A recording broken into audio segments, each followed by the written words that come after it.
네, 오늘 우리가 함께 살펴볼 교리 문답은 제9계명에 대해 알려주는 주애날 43 제112문답입니다. 시편 찬송 602쪽, 603쪽에 나와 있는 주애날 43을 펼쳐주시기 바랍니다.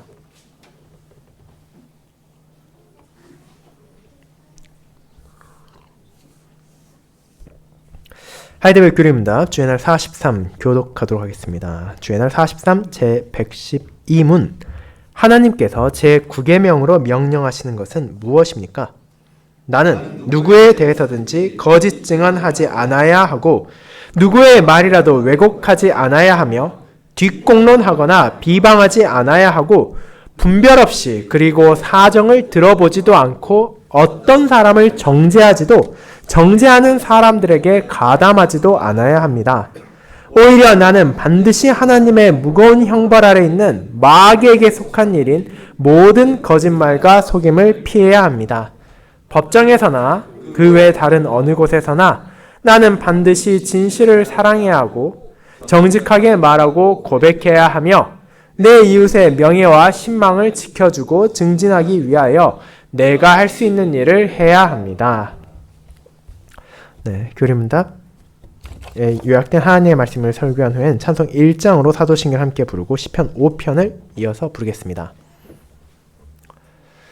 사랑하는 주 예수 그리스도 안에 있는 형제 자매님들, 우리가 하루를 살아가는 동안 얼마나 말을 듣고 얼마나 많은 말을 한다고 생각하십니까? 아마도 그 수를 헤아려 본 사람은 없을 것입니다. 인적이 없는 곳에서 홀로 살아가는 사람이라 하더라도 라디오나 TV 같은 매체로 사람들의 말을 끝없이 접할 수 있으며 도시에 살아가고 있는 사람들은 그들과는 비교도 할 수 없을 정도로 문자 그대로 말의 홍수라 불릴 정도의 삶을 살고 있습니다. 심지어 우리의 입에서 나오는 말만이 아니라 글자로 쓰인 말 혹은 인터넷에 올라오는 말은 SNS나 뉴스 등을 통해 쉴 새 없이 우리 주변에서 전파되고 있습니다. 하지만 문제는 무엇입니까? 말 그 자체가 많은 것이 문제가 아니라 과연 그렇게 많은 말들 중에 진실과 진리가 얼마나 담겨 있냐는 것입니다. 가짜뉴스가 넘쳐나고 상황을 바르게 이해하지 못한 채 험담과 가십을 말하는 사람들도 적지 않으며 진실에 자신의 의견을 섞어 왜곡해버리는 이들도 적 많습니다. 그렇게 이제 우리는 말을 들을 때 그것을 순전히 받아들이는 것이 아니라 정말로 그것이 사실인지 혹은 그렇지 않은지를 먼저 판단해야 할 지경이 되어버렸습니다. 그것이 지금 우리가 살아가고 있는 현실이며 우리의 모습을 반영하고 있는 사회입니다. 그렇게 세상은 거짓말 정도는 별것 아니라고 사소하다고 여기고 있습니다. 하지만 하나님께서는 제9계명을 통해 무엇을 말하십니까? 거짓말이 죄라는 것을 분명하게 선언하십니다. 인간의 타락 이후 세상에 죄악이 자리 잡게 되었고 진리가 가려지기 시작했습니다. 그런 거짓으로 이웃을 해치기도 하고 자기 자신을 망치는 사람들도 허다하게 나타나고 있습니다. 그러나 하나님께서는 그분의 은혜를 받은 언약 백성들에게 그와 같은 거짓 가운데 살아서는 안 된다고 경고하십니다. 내 이웃에 대하여 거짓 증거하지 말라는 이 계명은 우리가 아무 생각 없이 내뱉을 수 있는 말이나 행동이 얼마나 무거운지와 그에 대한 책임이 우리 모두에게 있다는 것을 강조합니다. 나는 거짓이 아니라 진리를 말함으로 하나님의 진리를 증거해야 하며 거짓으로 이웃을 해하는 것이 아니라 진리로 서로를 사랑해야 한다는 소명을 받은 사람입니다. 제9계명이 담고 있는 그와 같은 소명에 대해 교리문답 주애날 43은 하나님의 말씀을 요약해 전합니다. 저는 이 부분을 스가랴 8장과 함께 살피며 하나님의 진리를 말로도 증거하도록 부름받은 신자라는 제목으로 설교하고자 합니다. 이를 통해 진리 하나님께서 우리에게 무엇을 바라시는지와 그분의 뜻에 따라 진리를 살아가고 거짓과 싸움으로써 나의 이웃을 향해 내가 어떤 모습을 나타낼 수 있으며 나타내야 하는지를 함께 고백함으로 주님의 은혜 안에서 제9계명에 순종하며 살아갈 수 있는 저와 여러분이 되기를 소망합니다. 이를 첫 번째, 진리를 말함으로 하나님을 사랑하는 신자. 두 번째, 진리를 말함으로 이웃을 사랑하는 신자라는 대주로 나누어 보도록 하겠습니다. 먼저 첫 번째, 진리를 말함으로 하나님을 사랑하는 신자에 대해 알아보겠습니다. 형제자매 여러분, 우리는 교리문답의 제3부 우리의 감사에 속한 하나님의 뜻이 무엇인지를 고백하는 시간을 보내고 있습니다. 그 가운데서도 우리가 몇 주에 걸쳐 살펴보고 있는 것은 언약의 10가지 말씀 안에 담겨있는 감사가 어떠한 것인지에 대한 것이었습니다. 어떤 이들은 이제는 더 이상 의미가 없다고 말하기도 하고, 어떤 이들은 이를 통해 여전히 우리가 구원을 얻을 수 있다고 주장하기도 하는 이 말씀들이 과연 우리에게 무엇을 전하고 있는지, 그리고 그 안에 담겨있는 하나님의 뜻이 무엇이며 우리에게 주어진 소명이 어떤 것인지를 살피며 그것을 바르게 고백한다는 것은 우리에게 정말로 필요하며 또 귀한 시간입니다. 그리고 이와 같은 시간을 통해 우리가 깨닫게 되는 것이 무엇이었습니까? 언약의 10가지 말씀이 우리를 괴롭히기 위한 족쇄가 아니라 하나님의 은혜에 살아간 자들이 그분을 향한 참된 감사를 나타낼 수 있는 방식을 알려주는 방편이란 것입니다. 본질적으로 그 모든 말씀을 통해 우리는 하나님을 바르게 고백하고 그분을 사랑하는 이들이 하나님의 뜻에 순종하는 것이며, 이는 십계명의 첫 번째 돌판에 담긴 4가지 계명만이 아니라 두 번째 돌판에 있는 6가지 계명도 동일한 것이었습니다. 결국 이 십계명이 말하고자 하는 것은 우리가 하나님을 사랑하지 않는다면 이웃을 사랑할 수가 없고, 이웃을 참으로 사랑하고 싶다면 하나님을 바르게 사랑해야 한다는 것이었습니다. 그리고 이것이 지난주에 살핀 제8계명에서도 동일했습니다. 우리가 타인의 것을 도둑질해서는 안 된 이유가 무엇이었습니까? 세상은 도둑질을 하면 안 되는 이유를 간단하게 정리합니다. 그것이 남에게 피해를 주고 법을 어기는 행동이기 때문입니다. 그럼에도 남에게 피해를 주는 많은 행동들 중에 여전히 용인되는 것들이 있지만, 법을 어기는 것은 처벌을 받는 것이기에 그런 벌을 받고 범죄자가 되기 싫은 사람들은 그런 죄를 짓지 않기 위해 노력하라는 것입니다. 하지만 신자는 어떻습니까? 물론 우리 역시도 제5계명에서 고백한 대로 우리 위에 있는 권위를 존중하며 그 안에는 나라의 법도 포함되어 있습니다. 하지만 우리가 도둑질하지 않는 이유, 더 나아가 어떤 방식으로도 타인의 것을 빼앗거나 가져가려지 않는 이유는 그 모든 것의 주인이 누구신지를 알기 때문입니다. 만물의 주인은 언제나 하나님 한 분이십니다. 내가 가진 모든 것도, 내 이웃이 가진 모든 것도, 우리가 전에 가졌던 것이나 앞으로 가질 모든 것까지도 근본적으로 하나님의 소유이며 그분께서 선하신 뜻에 따라 저에게, 여러분에게, 그리고 우리의 이웃들에게 맡기신 것입니다. 그 사실을 알고 있기에 우리는 하나님께서 내게 주신 은사에 감사하며 그것을 선하게 사용하기 위해 노력할 뿐 타인에게 맡기신 소유를 탐내지 않는 것입니다. 그와 같은 진리는 단순히 이웃의 것을 빼앗지 않는 것을 넘어 그들을 위해 내게 맡기신 것을 사용해야 한다는 소명으로 인도합니다. 그 이유는 간명합니다. 바로 그 모든 것의 주인이신 하나님께서 내게 주신 것들로 그분께 영광을 돌리기를 원하시기 때문입니다. 그렇게 선한 청지기로서 내게 맡겨진 것들, 내게 주신 재능, 내게 주신 시간, 내게 주신 건강, 혹은 내게 주신 소유를 포함한 모든 것으로서 나의 이웃의 유익을 증진하고 그들을 대접하며 교회를 세우기 위해 노력해야 하며 또 그런 소명을 다하기 위해 신실하게 일해야만 합니다. 그것이 세상과 다른 방식으로 내게 주어진 소유를, 이웃이 받은 소유를 바라보며 또 그것들을 사용함으로써 제8계명에 순종하는 바른 자세임을 고백한 것입니다. 비록 우리는 여전히 부족하고 연약하여 이 계명에도 온전히 순종하지 못하고 탐심을 완벽하게 떨쳐내지 못하지만 그리스도의 은혜 안에서 이에 순종하는 발걸음을 내디딜 수 있으며 그분의 영이신 성령님의 인도로 그 걸음을 멈추지 않을 수 있게 되었습니다. 그렇게 나의 소유를, 그리고 내게 주신 은사를 통해서도 하나님께만 영광을 돌리며 이웃을 사랑하기를 우리 모두는 갈망하는 것입니다. 그런 계명에서 이어지는 제9계명 역시 나와 내게 주신 이웃과의 관계의 한 측면을 다루고 있습니다. 제5계명의 권위에 대해, 그리고 이어지는 계명의 사랑에 대해, 그리고 육체에 대해, 또 소유에 대해 이웃에게 어떻게 하나님의 은혜를 받은 자의 모습을 나타내야 하는지를 알려주었다면 제9계명은 이제 그렇다면 그런 나의 입에서는 과연 무엇이 나와야 하며 그런 입에서 나오는 것을 통해 나의 이웃을 어떻게 사랑할 수 있는가에 대한 것입니다. 그렇다면 하나님께서 제9계명을 통해 우리에게 원하시는 삶을 살펴보도록 합시다. 먼저 이 계명이 명시적으로 언급하는 대표적인 죄는 법정에서의 위증, 즉 거짓 증언입니다. 물론 이것은 오늘날에도 심각한 범죄로 취급되고 있습니다.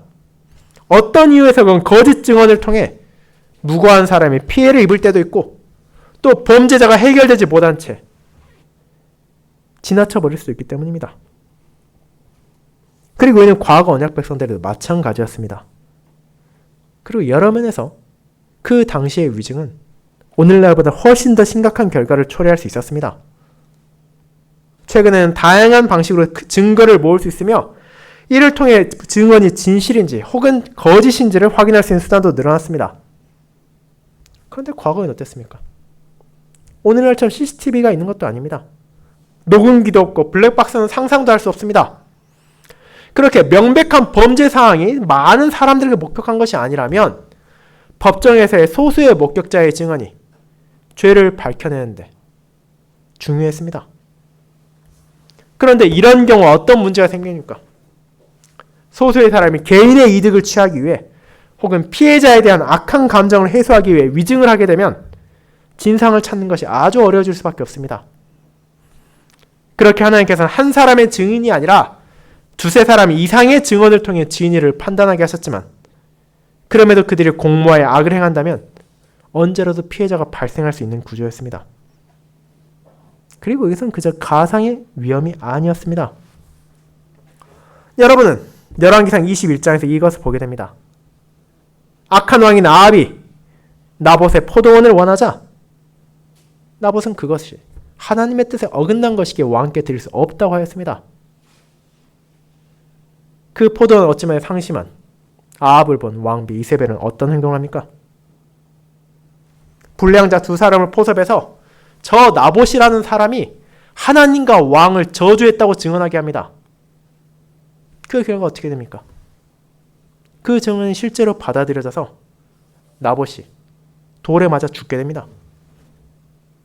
비록 아합과 이세벨은 이를 포함한 수많은 악행에 대한 심판을 받게 될 것이 선지자 엘리야를 통해 선포되었고 그것이 실제로 이루어졌지만 그럼에도 이와 같은 하나의 단적인 예를 통해 우리는 이스라엘 역사 안에서 이 거짓 증언으로 인한 수많은 피해자가 있었을 것이라는 사실을 어렵지 않게 예상할 수 있습니다.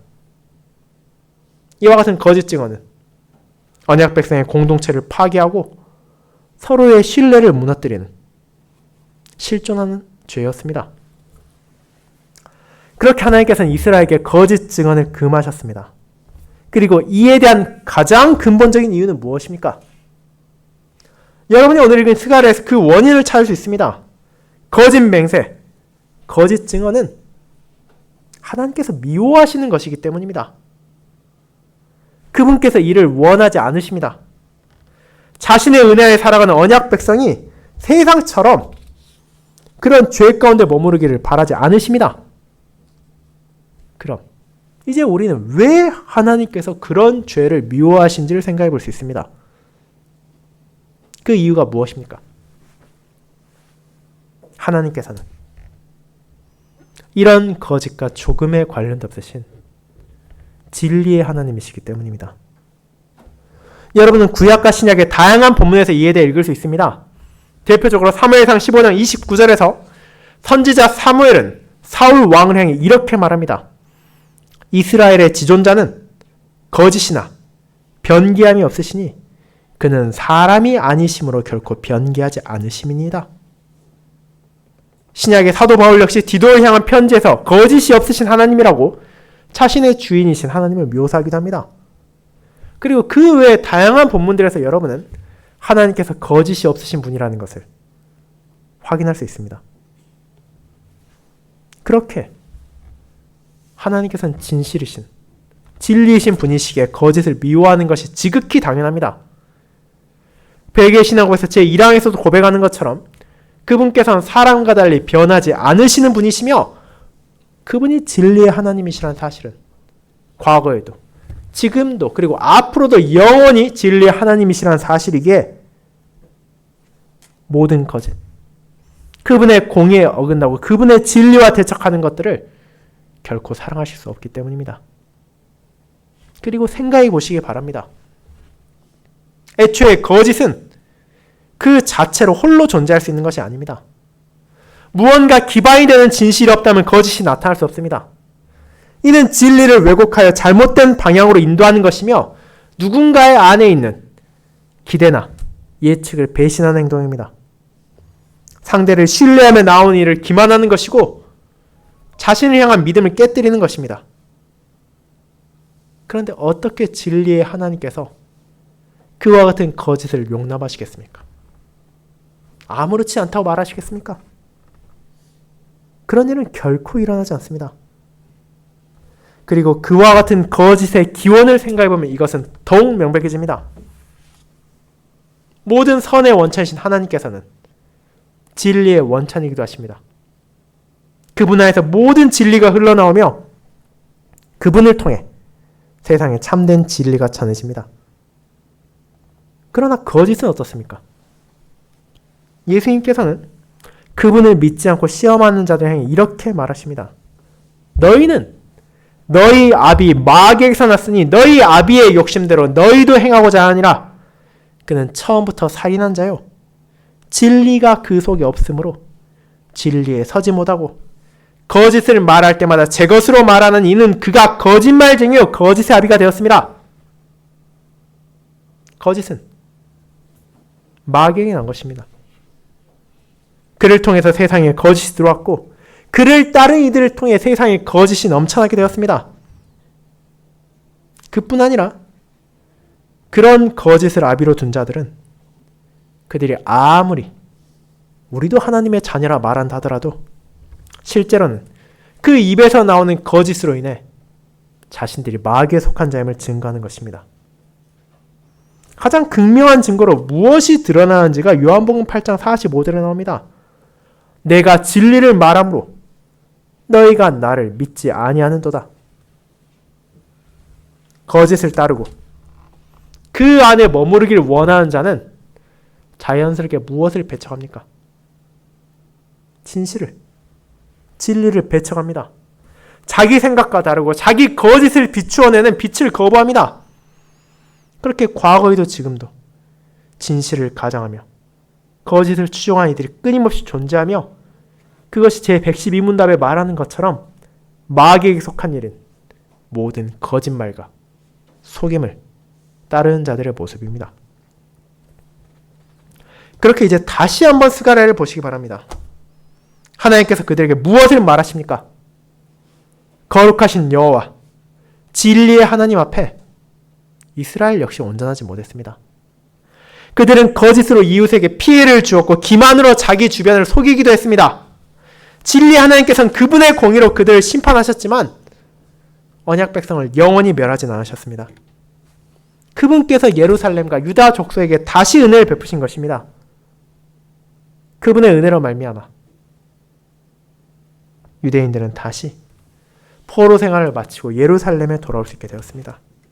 간절히 바라던 고국의 땅을 밟을 수 있게 되었고 예배와 제사를 통해 하나님께 나아가는 은혜를 누리며 그분의 말씀을 다시 듣게 되었습니다.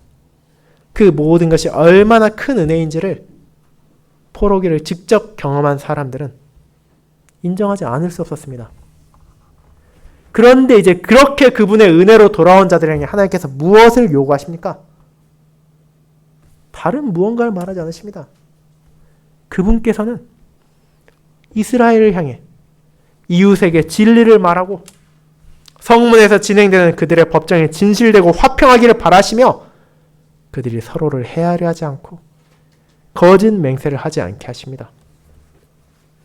이를 다르게 말하자면 어떻게 말할 수 있겠습니까? 제 9계명에 순종하며 살아가라고 요구하신다고도 할 수 있습니다. 거짓이 넘쳐나고 서로를 향한 불신이 만연했던 포로기 이전에 그들의 조상들의 어리석음으로 돌아가지 말고 하나님의 은혜를 이제 깨달았다면, 그분의 진리를 고백한다면 나의 뜻에 따라 살라고, 거짓이 아닌 진실을 사랑하며 살아가라고 말하시는 것입니다. 그저 외적으로만 거짓을 말하지 않는 것을 넘어 그 마음과 생각에서 상대를 해하려는 것을 제하고 주님 앞에 겸손히 낮추라고 요구하십니다. 그렇게 하는 이유는 그들이 하나님의 백성이기 때문입니다. 그들이 하나님의 자녀이기 때문입니다. 진리의 하나님께서 미워하는 거짓을 그들도 마땅히 미워해야 하기 때문입니다. 거짓을 통해 하나님의 이름을 욕되게 하고 하나님과의 교제를 무너뜨리며 이웃과의 신뢰를 파탄내고 회복된 공동체를 다시 파기해서는 안 되기 때문입니다. 그 대신 그들의 입에서 나와야 하는 것은 진리입니다. 하나님께 영광을 돌리는 진실, 사회의 신뢰와 진실을 증진시키는 것, 그리고 이웃과의 화평을 나누는 것이 바로 언약 백성의 입에서부터 시작되는 그들의 삶이어야 합니다. 그렇게 함으로써 하나님이 자신들의 하나님이라는 것을, 그분이 우리의 하늘 아버지라는 사실을 증거해야 한다는 것입니다. 이와 같이 하나님께서 진리의 하나님이라는 사실을 예수님께서는 이렇게도 말씀하셨습니다. 요한복음 14장 6절 그 유명한 구절에서 그분은 내가 곧 길이요 진리요 생명이니 나로 말미암지 않고는 아버지께로 올 자가 없느니라고 하십니다. 하늘 아버지께서 그러하듯이 아들 하나님께서도 진리의 하나님이십니다. 그분은 길이고 진리고 생명이십니다. 이 모든 것들은 각각 쪼개서 분리할 수 있는 하나님의 속성이 아닙니다. 하나님께로 향하는 길에 진리와 생명이 존재하지 않을 수 없으며 그분의 진리 외에 참된 길을 가리키고 영원한 생명을 약속할 수 있는 것이 없을 뿐 아니라 그렇게 주님을 신뢰하고 그분의 진리의 길을 나아간 이들을 사망이 해할 수 없기 때문입니다.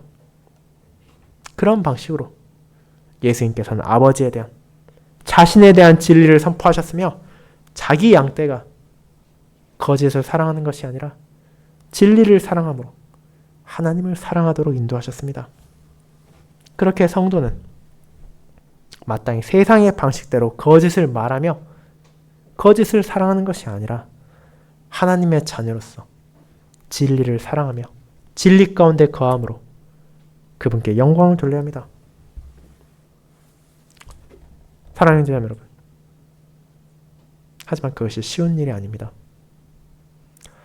서론에서 말씀드린 것처럼 이 세상에서는 온갖 종류의 거짓과 가십이 넘쳐나고 있고, 이는 남에게 피해를 줄 수 있는 상황에서도 거리낌 없이 나타나고 있습니다. 누군가를 저주하는 끔찍한 말들을 내뱉으면서도 아니면 말고라는 식으로 넘어간 이들이 얼마나 많습니까? 또 그런 이들의 말에 속이 시원하다면서 진상도 모르지만 선동되는 대중들이 얼마나 많습니까? 저와 여러분은 그렇지 않습니까? 우리는 그에 정말로 무관합니까? 우리는 그렇게 세상만을 비난하고 불신자만을 어리석고 죄악되다고 손가락질할 수 있습니까? 이제 우리의 입에서 과연 무엇이 나오고 있었는지를 돌아보시기 바랍니다. 과연 내 입에서 나오는 모든 것이 진리였습니까? 정말로 내 입에서 거짓이 나오지 않았습니까? 우리가 제112문답의 전반부에 나오는 모든 죄악들을 진지하게 생각해 본다면 우리가 이 죄에서 자유로울 수 없다는 것을 인정할 수밖에 없을 것입니다.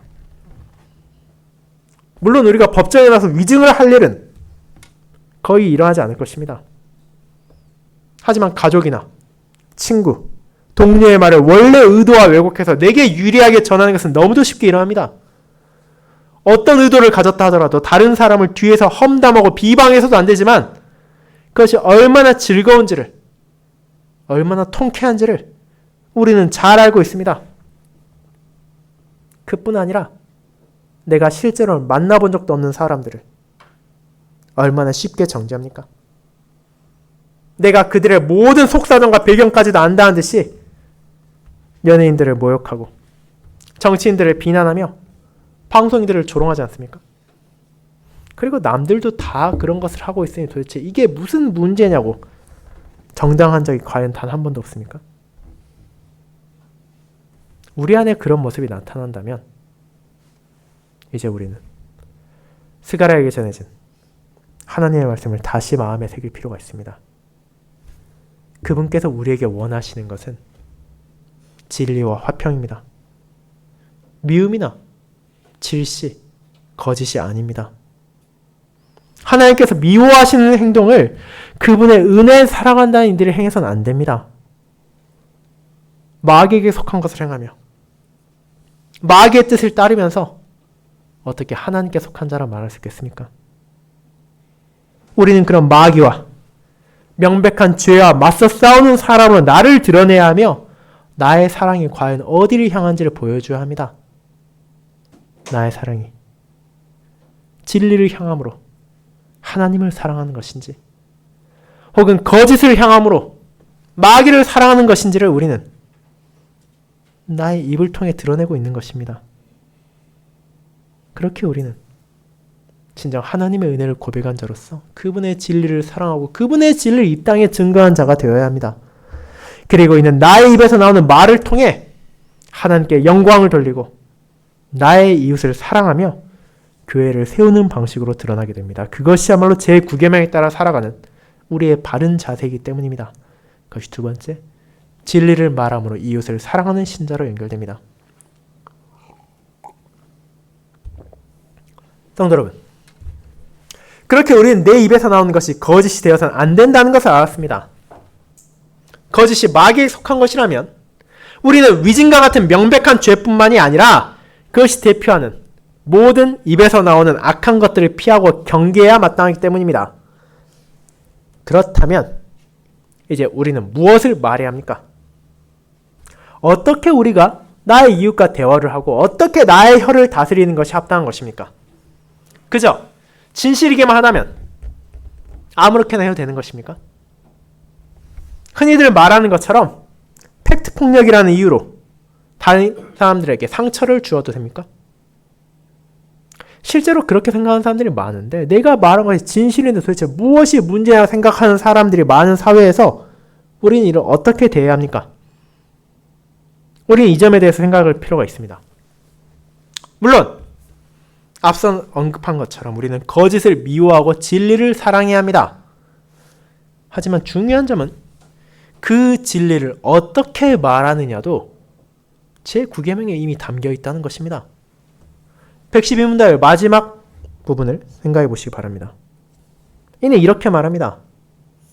나는 반드시 진실을 사랑해야 하고 정직하게 말하고 고백해야 하며 내 이웃의 명예와 신망을 지켜주고 증진하기 위하여 내가 할 수 있는 일을 해야 합니다.